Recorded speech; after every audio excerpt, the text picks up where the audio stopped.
შიგნით ჩავარდება ის მატერია, მე სად მიდის, შემთხვევით სხვა სამყაროში ხარ აღმოჩნდება, სხვა დროში, ან რა ხდება საერთოდ შიგნით, ან საერთოდ რა არის შავი ხვრელი. დროს უკვე ვიცით.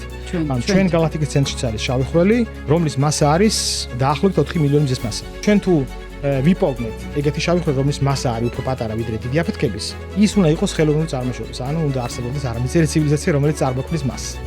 დიდი აფეთქება ყველას აინტერესებს რა მომენტი იყო ისა, როგორი იყო იქ ის მომენტი, ნული მომენტი, დროუდრის ნულ მომენტს, როგორი იყო, ხო? ჩვენ რომ შევძლოთ მაგ სიჩქარეებზე მოძრაობა.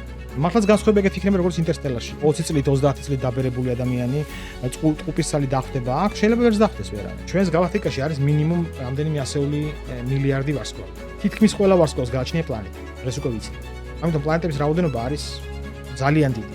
და მთელ სამყაროში არის 2 ტრილიონი გალაქტიკა. მინიმუმ ჩვენაირი სიოცხლე შექმნა ხომ პრინციპში წარმოუდგენელი არ არის. ჩვენ შეიძლება სულ რაღაც უახლოეს მომავალში ძალიან საინტერესო აღმოჩენების მომსწრე გავხდეთ. ხო შეიძლება ვივარაუდოთ რომ არსებობს რაღაც გონი, რომელიც სადღაცა ცხოვრობს, არ ვიცი ის სადღაცას როგორია, მაგრამ ჩვენ რაც გვეჩვენება ჩვენს გარშემო ეს ყველაფერი არის ილუზია, ეს სიმულაცია.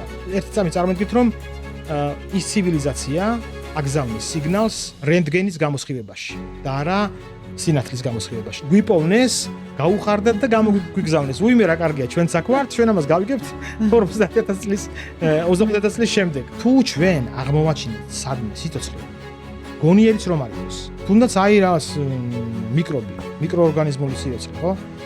ეს იმხელა გადატრიალება იქნება ჩვენს ცნობიერებაში. გაცილებით დიდი ვიდრე ამერიკის აღმოჩენა. თქვენი აზრით თუ არსებობს რეალობა?